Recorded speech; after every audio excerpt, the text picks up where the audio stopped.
Hello, everyone, and inside today's episode of Locked On Canadiens, we're talking about Juraj Slafkovsky and how everyone needs to calm down just a little bit about the Canadiens' first overall pick. And then we are answering all of your listener questions in a very special Tuesday edition of the mailbag.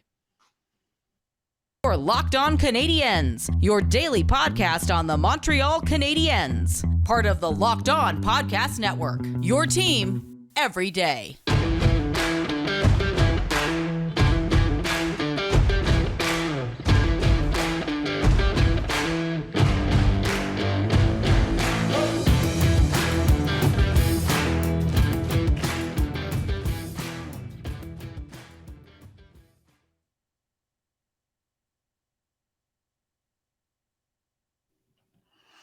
Hello, everyone, and welcome to episode 688 of Locked On Canadiens. As always, thank you for making us your first listen. If you're listening wherever you get your podcast, or if you are seeing our smiling faces on YouTube, thank you so much. Subscribe, enjoy. The regular season is not that far away at this point. We are less than a month away from the start of the regular season, and we are back to 5 shows a week here at Locked On Canadiens. As always, I am one of your hosts. I am Scott Mallon. I'm joined, as always, by the active stick, Laura Saba. And Laura, we're engaging in discourse today. Are you ready to engage in the current Canadiens fans discourse, or are we just going to go back to summer and talk about like Sean Monahan eating terrible toast or something? I think we have to engage in the discourse, unfortunately, because it's there and it's overblown and we have to address it. So the prospect showcase ended. We are recording this on Sunday evening in Buffalo, and I am in Buffalo anyways, and I've been home from that, from the rookie showcase. And Juraj Slafkovsky played 2 games for the Canadiens prospect. He played against Buffalo and he played against the Senators on Sunday.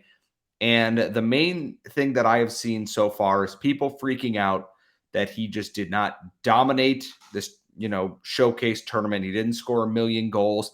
I don't even think he had a point in the tournament. He might have had 1 or 2 at most, but people are freaking out a little bit about the lack of production and whether or not, they made the right choice or the wrong choice in this or that. My whole thing with this is, if you're going to say that he's going to be a bust because he didn't produce in this, you didn't watch him play in either of the 2 games. And I saw 2 different versions of the same player in this tournament. But Laura, before I launch into kind of what I saw in person there, I want to get your thoughts and what your general vibe is on this whole narrative that's going around now that Slafkovsky is going to be no good because he didn't score in a prospect tournament. Well, didn't he generate the goal that ended up being like Philip Mayshar's goal in the first night or something? Yeah, he had a shorthanded break down the wing and set that up in. Yeah, so he had the assist on that, but I think that might have been it overall. I think the problem is that there's so much scrutiny on him right now because of the way the draft went, right? He wasn't the person that most people expected the Canadiens to take. And then he turned out to be this guy who did everything he could to kind of endear himself to the fans. And he still, unfortunately, has to walk on eggshells at the moment. But the thing that we have to remember is that the knock on him was consistency, right? The ceiling is sky high. It's so, so high. I just think that, we kind of have to drown out all of the people that don't want us to enjoy having this player. We have to drown out, the people who were trying to rain on our parade and who don't want us to be happy, who actively want him to be a bust, because that's not going to do anyone any favors. He's still 18 years old. He's very, very young. And he's accomplished a lot to date, but he's still a very raw talent. And that's something that we have to remember, he made such a name for himself in the Olympics. He was playing against men, blah, blah, blah. He left home at a young age, lived alone, all of that stuff. That doesn't make him a grown-up, a fully formed, well-rounded player. That makes him a raw talent that the Canadiens have to, and we talked about this, is that how's he going to reach his ceiling is if the Canadiens throw in all of their development resources into him. And I think when you're a player that's that young, that early in your career, inconsistency is to be expected, right? And I think that the Canadiens should be patient with him. They should do whatever they can to put him in a position to succeed. And the rest of us need to stop freaking out because in 2 games against other rookies, he didn't score other than a point, or he made a few mistakes. We knew that going in. All the draft reports on him, like, they had flaws in them. Like, there were flaws in his game. We knew that. But those flaws are things that he's going to have to overcome with practice, with development, with guidance, right? We talked about it in our Friday episode. The things that are missing from his game are not lack of talent things. They're habit things that he needs to change and improve. And the thing about this is that, yeah, he only had the one assist. He drew so much attention from opposing teams that it's not just one guy trying to battle him off the puck, and it's two, and they're not succeeding at that. He looked like a man amongst boys on most shifts out there. He's a thoroughbred. He's big. He skates so much faster than I had thought. He's able to close the gap effectively. He leverages his body very well, and he's always trying to make high skill plays, and he's succeeding a lot. Against the Sabres rookies, the biggest issue I had with him is he's trying to charge headlong into a group of them and battle his way through them. And by sheer numbers, they're going to get the puck off his stick. That's just kind of how it works. Against the Senators, he was much more composed and patient, scanning the zone a little bit more often, not playing hero puck as much, and it makes him just as effective. I get, yeah, he didn't have a ton of goals. He easily could have had a goal and an assist against the Senators, but, good goaltending prevented that. I saw all the little nuances in his game, and it's what you want to see from a player in that spot. He learned from his mistakes in the first game where, yeah, it looks great when he charges in there and he's trying to dangle through three guys. You want to see him take risks. You always want to see your players try and take risks to improve their position, but him playing with patience and scanning the zone and everything really makes him a much more efficient player. And I don't know what the NHL season is going to hold for him. I don't even know if he's going to be here the entire NHL season. But there's so many things about his game that he never had the space to really generate and use his shot because he was getting double teamed a lot in the offensive zone. They're using him at the net front to use his frame and his skills and his talents with that. He didn't have the space to operate in a way that is most effective for him. At the NHL level, I'm not anticipating teams trying to double or triple team a rookie winger. If they want to, that's fine, especially if he's potentially playing on a line with Cole Caulfield on the other side. That's going to suit Cole Caulfield just fine. Everyone's got to not freak out about this. It was 2 games in a preseason prospect showcase with line mates outside of Philip Machar that he's never really played with before. He's going to be fine. The wheels are all there. The skills are there. He's going to score a goal at the Bell Center, and the place is going to come absolutely unhinged. And everyone's going to finally take that deep breath they need to right now. So I am here to tell all of you, as your friend, your daily podcast host here at Locked On Canadiens, take a deep breath. Everyone needs to relax, RELAX, about Juraj Slafkovsky. You are going to give yourself a heart attack by game 15 if you try and keep this pace up. Deep breaths and relax. I am begging you.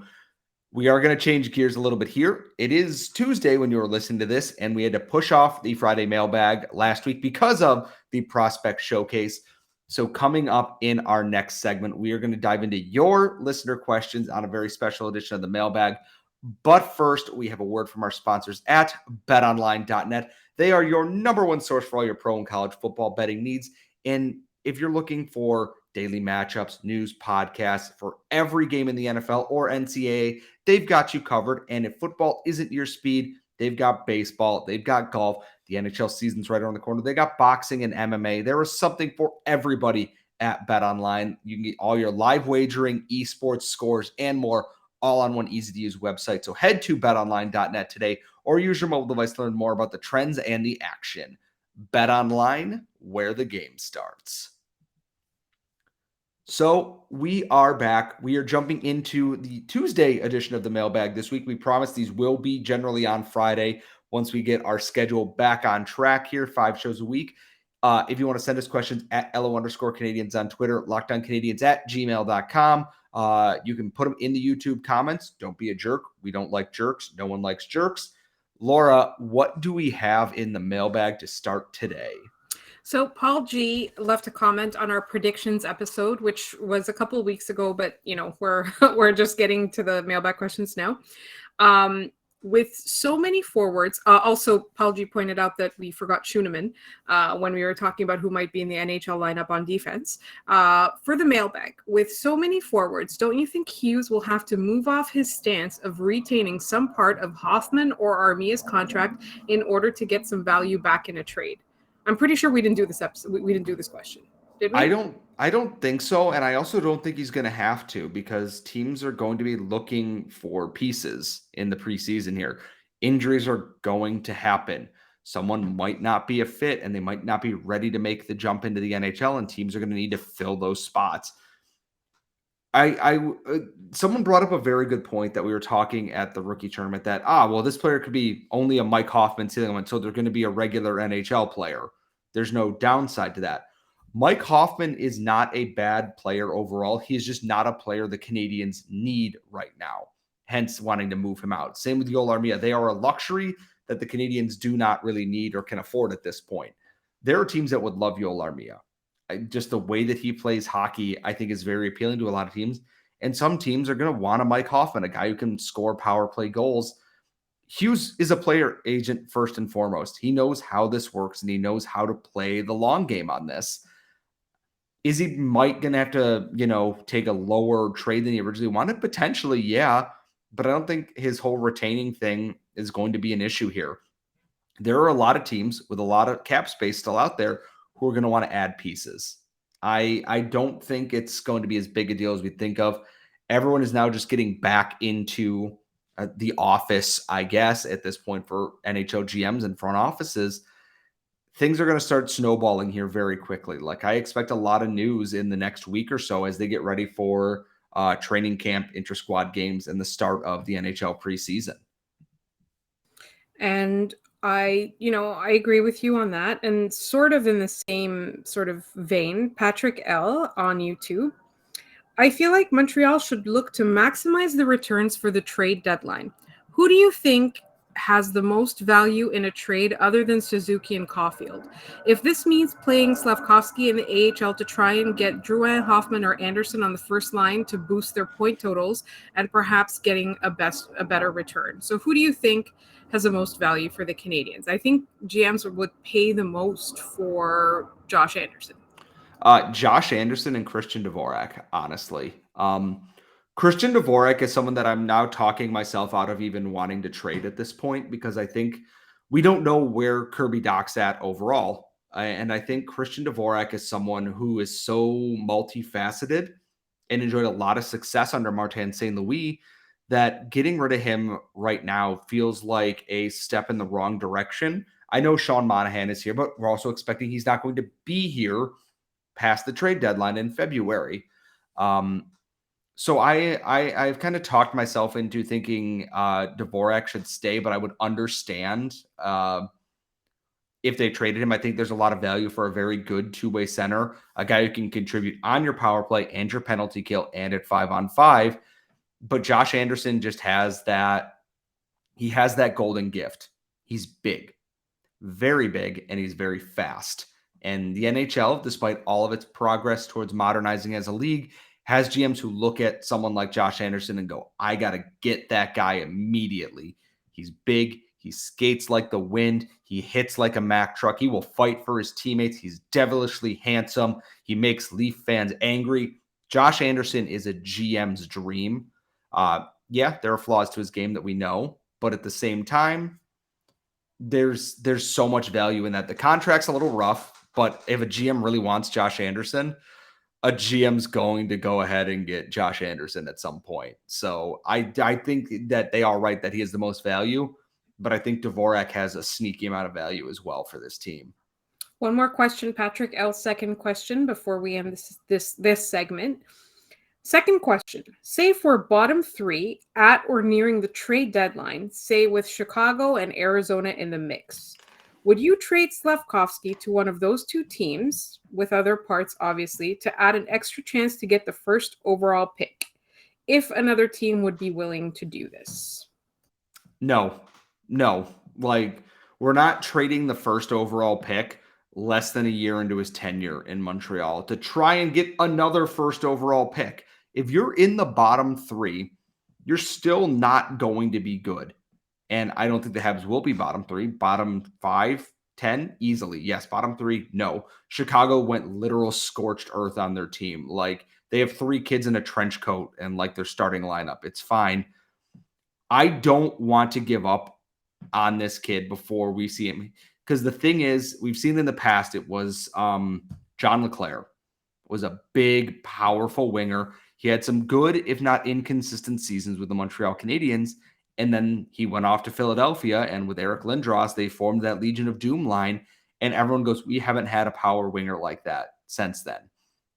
I do not want to run through repeat history here. Learn from your past mistakes. And you're not going to know exactly what Slafkovsky is by that point. He's still young and he's still developing. And just getting rid of him at that point feels like you're pulling the chute and going, we made a mistake at that point. And that's just not a thing I want to do at all. So I would not make that trade. Other pieces, yeah, but Slafkovsky is not someone I would be trading in that situation, at least not right now. We got time for one more. Or should we push them into the next segment, Laura? No, because the answer to this question will be a bit long. So all right. So we are going to get to the rest of your mailbag questions. Remember, you can tweet us at @LO_Canadiens or send them to lockdowncanadiens@gmail.com. In our final segment coming up next, we are going to get to the rest of your mailbag questions. All right. We are back. We are Locked On Canadiens. We are answering your mailbag questions here for the Tuesday mailbag, a very special Friday edition of the mailbag on Tuesday because time has no meaning and everything is fake in a construct. Laura, what else is in the mailbag today? From Connor K, what will Laval's roster be looking like this year? Very good. There's a lot of guys that are on NHL deals that are going to be down there. They lost Jean-Sebastien D. Sammy Niku went back to Europe. Xavier Ouellet signed with the Pittsburgh Penguins. Louis Belpedio signed with the Flyers. They rebuilt the defense. So we are going to see guys like Barron and Harris and Gooley and Jack Eye and everything in there. But a good chunk of the core from last year's team is back. Raphael Harvey-Pinard is back. Alex Belzile is back. Dominic Martel is back again. Gabriel Bourque is back again. They added a guy like Anthony Richard and Mitchell Stevens, who are that quadruple A players, we call them. Very good in the AHL, not good enough to be an NHL regular outside of a few spots here or there. The Rocket roster, and this doesn't include, Slafkovsky potentially being on that roster at some point. It's a lot of very talented pieces, and watching how Jean-Francois Houle handled the prospects at the tournament here in Buffalo, I'd say that the Rocket are in very good hands. The expectations are high now. Their playoff run really gave them, a taste of this is what we can be.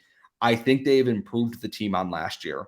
The defense might not be as settled, but I think overall they have improved their team, that they should be one of the top teams in the North Division and one of the teams to beat in the Eastern Conference again this year. Speaking of defense, we're going to turn our attention to the Habs. Patrick L. has a question. Who will lead on defense for the Habs in ice time, points, hits, or plus minus? And who will be the number one defenseman at the end of the year? Ice time, it's got to be Joel Edmondson, no? It's going to be Joel Edmondson. Like, if he is healthy, we know he can play, 25 minutes a night pretty easily.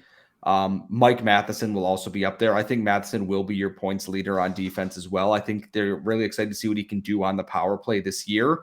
And I do think he's going to be a guy that, even if he's not playing the same defensive minutes that Joel Edmondson is, he's still going to play a lot in that Jeff Petrie-like role.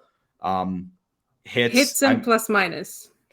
I hate plus minus so much. I honestly think one of the third pairing guys might be one of the plus minus leaders. The Canadiens are going to get scored on a lot, folks. I hate to break it to you. If the defense manages to keep close to an even plus minus, I think we did pretty well this year. Hits, it's going to probably be Edmondson. It might be David Savard. Alexander Romanov is no longer here. He would have been the easy answer. It could be Caden Gooley if he makes the roster right out of camp there. He might. He was throwing the body around at the prospect showcase too. But yeah, Edmondson and Matheson are likely your answers for almost everything that was asked in this question here. Speaking of Caden Gooley, self-plug time. I was on the Absent-Minded podcast, and the Caden Gooley episode will be going up at some point this week because they're doing the top 25 under 25, and I can't spoil the day, but keep your eye out for that. I was on with Patrick and Anton, and it was a very wonderful time. And, I love Caden Gooley and talking about Caden Gooley. So we've got a question from Bill V on email. Are the Habs bringing in any players for professional tryouts? If so, I have not seen any, or perhaps to try and fill out some AHL roster spots. The players who are available now, this was it was a week ago, so I'm not sure if it's still accurate, but I'm pretty sure it is because I didn't see any of these guys get signed. Calvin DeHaan, Anton Strawman, Antoine Roussel, Tyler Mott, and PK Subban were available at the time that he asked this question, and I'm pretty sure they're all still available. No, Mott signed with the Senators on a 1-year deal. Calvin DeHaan is going to Carolina, I believe, on a PTO. Subban is still out there. Roussel is still out there. And so I believe Strawman is still out there as well. Now that the prospect showcase is done and looking at the schedule, the red versus white scrimmage is a week from today. And then the next preseason game is the day after that. So that jumped up very quickly. Is if there's going to be PTOs, they're going to be coming in tomorrow. Now that Hughes and Gorton are done with this here in Buffalo and they're, taking all their large adult sons back to Montreal, they're going to then, I think you're going to see a lot of guys released very quickly after the red-white scrimmage here. Once everyone starts to get back into town for practice, like the junior guys who are not going to crack this roster are likely going to go back in the next couple of days. And I think you're going to see the PTO guys, if they're going to come in at all, it's going to be soon. So there might even be players signed on PTOs before this episode even drops on Tuesday morning. Yes. So by the end of the week, we will have information on that. I think they're going to get these PTOs in here before the first game, if anything else. So next question from our friend Randy Hansen. What second-tier prospect has raised their value the most this offseason and rookie camp? We talked about it in our 3 Up 3 Down episode on Monday. William Trudeau has done a lot to bolster his stock in the eyes of people who are watching him. Arbor Jacki, which he's divisive, but I think his physicality and his just willingness to be there for his teammates really, like, fans loved him when he got out of the box in Buffalo after his fight on Sunday. The crowd gave him a standing ovation. Like, people love this guy a lot. Owen Beck, I wouldn't consider him a second-tier prospect, at least not on this show, but I think a lot of people now getting to watch him for the first time. We get to say, Lauren Kelly, you were correct. You were very, very correct. Thank you. Come back on our show to talk about Owen Beck even more in the future. He definitely did a lot. That he was the player of the tournament for Canadiens prospects, and I don't think it's relatively close in that regard. Jason F asks, is the hype around Mailloux real? I mean, is he really that good? So he's played 12 games. People keep asking us, and he's played 12 games. I want to see him in a full season, or whenever he comes back from the injury. Yes, I want to see what he does with that. That's the thing, is if he is hitting the ceiling that he is capable of, then yes, the hype is likely very real. We don't know where that ceiling is anymore because he hasn't been healthy. He was suspended for, his actions in Sweden. He's missed a lot of development time.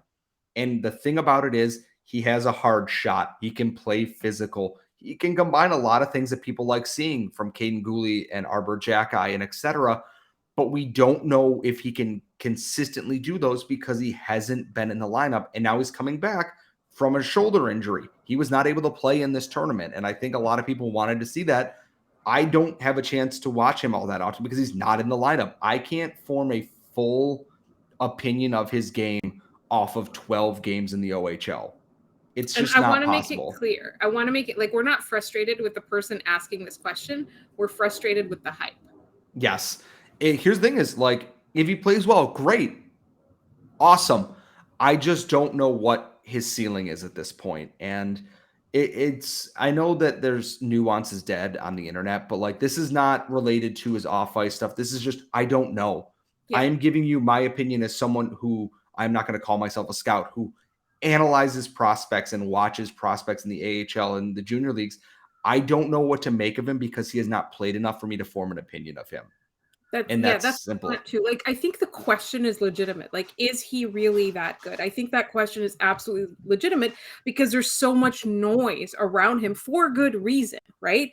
And so if and when the Canadiens feel that he's done what he needs to do and he has learned and grown, as they say in Notes app apologies, if he's done the work that he needs to do, if the Canadiens think that, like, if we turn our attention to what he can do on the ice, we still don't know. So, like, for me, I'm getting frustrated because people either get really mad at you when you say he's that good, or they get really mad at you when you say he's not that good.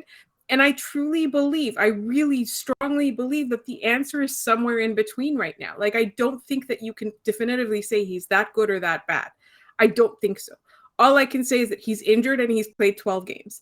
And and again, like, it's the Canadiens have decided, probably the way that they've been behaving, that he's done the work that he needs to do. It's not up to us to decide whether he has changed or has grown and has become, a better person or whatever. But it is up to us to say that, like, you can't tell a whole lot from 12 OHL games. And we're going to see this season when he comes back from injury, and hopefully he, I don't want him to be bad. I'm not rooting against him. I'm just saying we can't tell right now. So we gotta tone down the noise a little bit. And I do think that, Jack, that is a legitimate question to ask. It's just that the answer right now is just an unknown. Ryan S on Twitter: where should Jesse Ylonen play this season, given the absurd amount of wingers the Habs have in the NHL? Personally, I think it's time for him to graduate to the NHL full time, but there's no room for him. I look at it this way, is that I think he should be on the NHL roster this year, but until some of the other names are traded, he won't be, and that's okay. He still has work to do in his game. I wrote his top 2,525 profile for Eyes on the Prize, and I noted he has some consistency things that he needs to work on. His defensive work game needs a little bit of work. He can still do those things in the AHL this year. And I think that's going to be keep yourself in the lineup, work on your consistency a little bit, and try to harness something, because he's got a ton of skill. He's easily one of the most skilled prospects in the Canadian system right now. And when he gets called up to the NHL, will be one of the most skilled players there too. He's a ridiculously good skater with very slick hands. If you're looking for a comparison like Philip Machar is, Jesse Ylonen is it. And I think there is some time for that. He will play NHL games this year, barring anything bad happening. He will be an NHL player this year. It might be a cup of coffee here and there, and then depending on how the season goes after the trade deadline, but he will be an NHL player this year. And I think next year after that, he should be a regular in this lineup going forward. Got a couple of questions left. One is from KCD. My favorite time of the week. Sorry, the mailbag was late this week, Casey. My question is, out of the players who did not get an invite to the rookie tournament, who would you have loved to see crack the roster? Lane Hudson. I love Sean Farrell, but I want to watch Lane Hudson play in person. I really, really, truly do. I'm excited to watch him play in college. I know how good Sean Farrell is. I've been able to watch enough of his footage already.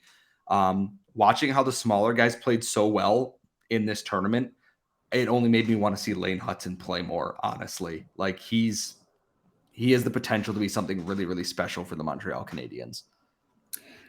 Question for the mailbag from Randy Hansen. With the captaincy and the assistant captains named, is there anyone that you think was snubbed in this process that should have a letter on their jersey? Because it's Edmondson and Gallagher wearing the A's and Nick Suzuki's wearing the C. I think Paul Byron a little bit. I know that he was a Marc Bergevin guy, but I think Paul Byron has been one of the most consistent leaders in this locker room. And then Jake Allen and Carey Price not being able to wear a letter because that's the NHL's rule. I think with the amount that they've put in and the amount that they've carried in the past, obviously Carey Price isn't playing this year, but Jake Allen should wear an A for all the crap he put up with last year and just trying to do his best to keep this team together in net. Let a goalie wear an A. I don't care. They can't wear a C, let them wear an A. If there's a problem with it, Jeff Molson will pay the fine. Who cares? He's got more money than God. It's fine. And I think also Josh Anderson deserves an honorable mention for off-ice Yes. I don't know about on ice. He's probably a little bit of a loose cannon there. Definitely off ice, team Yeah. dryness. Randy has another question. Had deep dish pizza in Chicago this week. It was terrible. What city or region specific dish did you have that bombed for you? Okay, here's a hot take, Randy Hansen. Deep dish pizza is really good, but there's like 3 places that you need to go. Otherwise, they're really disappointing. I've done that. I've fallen into that trap. So we'll talk about Chicago. Scott, what regional specific dish did you have that bombed for you? So, and I realize I'm saying this within earshot of said restaurant. The wings at Anchor Bar were just fine. It didn't bomb, but I haven't had a region specific food that I didn't really love. Like I went to Montreal, the smoked meat was great, the poutine was great. I've had Bell Center hot dogs, they were great. I've had lobster rolls in Maine and on the coast in Connecticut, they were great. I can't think of a region specific food I've had that's been bad. I've had bad versions of region specific food, but I've never had one that like actually truly bombed. I haven't had an authentic Chicago deep dish. It is on my list, but I have not had one, so I cannot confirm or deny Randy's account of said things. Okay, so there's another Chicago dish that actually did kind of disappoint me. I love the deep dish pizza. It's not a pizza. Like if you go into it expecting like a tomato casserole, I feel like it gets better. Like I really enjoyed the deep dish, and it sucks because I can't find any in Montreal, right? And I'm not gonna make any myself as much as I'm a good cook. I'm not. But is it called the Chicago beef? Like it's like a sandwich with like fixins. It's like I think it's like I don't know if I had the right version or not. Let me look this up. I probably should have been a little bit more prepared. And I thought like the concept of it, Chicago beef sandwich, okay, is composed of thin slices of seasoned roast beef, simmered and served au jus on a long French roll. Okay, so it's got to be like there's It's a like French onions. dip. Yeah, It looks like basically. it's a French dip.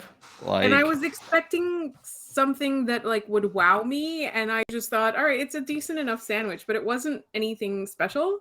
So don't yell at me, Chicago, please. Like that's the only thing that like it was fine. It's not that it bombed completely. I didn't think it was terrible, but it was just fine. And we have one more question from Habination. What is your guilty pleasure? I love binge watching like the same 4 TV shows while laying in bed on a Sunday. I've done it with House. I have done it with Avatar: The Last Airbender. I have done it with Rick and Morty. I have done it with Big Mouth, and I will probably do it with something like Parks and Rec or some other comfort show. I've done it with How I Met Your Mother, despite the fact that I despise Ted so much and the finale so much. But there's a comfort to having it on in the background because I know the show. But that is my guilty pleasure. Beyond that, I love white cheddar popcorn and will eat it by the bag full without even trying. That makes sense. So mine is not just binge watching, but specifically like bleak European like cop shows, like detective shows, where like it's always like gray and blue, and like the weather you can see the cold through the screen when you're watching it. Like Icelandic detective shows, Scandinavian detective shows. Broadchurch is one of them. Hinterland is one of them. A lot of people have trouble with Hinterland because it's not as visually appealing as Broadchurch. But I really, that kind of like really bleak, really like atmospheric. You could see the dew point on the screen. That's the kind of show that I love to watch. It's my guilty pleasure. Like when I'm feeling down, I'll watch it. Usually when I'm feeling up, I don't. But like after a long day or whatever, like I just love, like especially in the winter, I love to curl up with shows like that. So that is my guilty pleasure. And that's it for our questions today, Scott. As always, if you want to send us more questions, at @LO_Canadiens on Twitter, LockedOnCanadiens@gmail.com. We do appreciate all of your messages. We are going to obviously have so much more coming up this week. We are not recording Monday because we recorded 2 on Sunday. So any news we will get to when we record again on Tuesday evening ahead of the red-white scrimmage and the start of training camp and everything else going on. Please make sure you follow Laura at The Active Stick, myself at Scott Matla. You can get us wherever you find your podcast every single day. And when you're done with us, please check out Locked On NHL. With the season about to start, all our local experts are going to have all the news and information that you are looking for outside of the Montreal Canadiens. Thank you. We'll see you all next time.